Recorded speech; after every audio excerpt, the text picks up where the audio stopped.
Donc, l'action d'acheter, pour moi, n'est pas nécessairement stratégique, c'est plus quelque chose dans l'ordre du tactique. Là où on pense qu'on est plus stratégique, chez Desjardins, ou je pense même dans le métier, c'est plus au niveau des activités qui vont être faites en amont et des activités qui vont être faites en aval.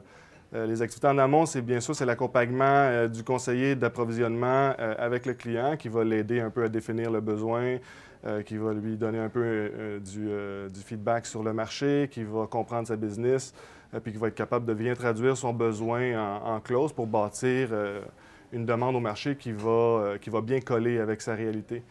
Les activités en aval, ce serait plutôt des activités de suivi.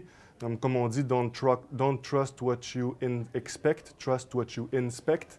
Donc, dans le fond, ce que ça veut dire, c'est juste d'être sûr de faire les suivis des clauses contractuelles avec le fournisseur, de voir l'engagement, suivi de capacité, suivi des contrats.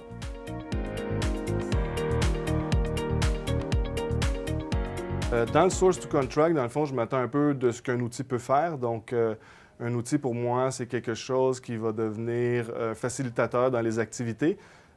C'est sûr qu'on peut être stratégique sans outil.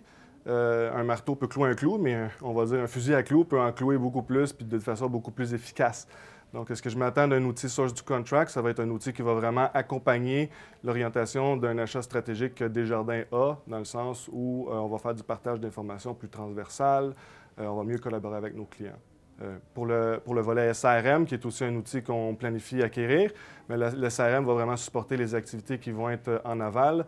Donc, toutes les activités de suivi de performance de fournisseurs, suivi de performance des contrats, des clauses, ça nous permet de centraliser un peu puis fermer la boucle d'informations que l'approvisionnement peut avoir pour les négociations.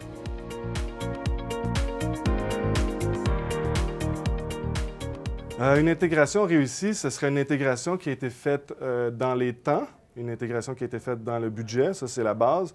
Mais ça va être surtout une intégration réussie. Pour moi, c'est quelque chose où on va générer beaucoup d'adhésion de la part des clients internes, l'adhésion de la part des fournisseurs, ça c'est super important, de l'adhésion de la part de nos contributeurs, parce que dans le fond, cet outil-là, pour nous, c'est vraiment une plateforme centrale où tous les échanges qui vont avoir lieu avec le fournisseur doivent avoir lieu.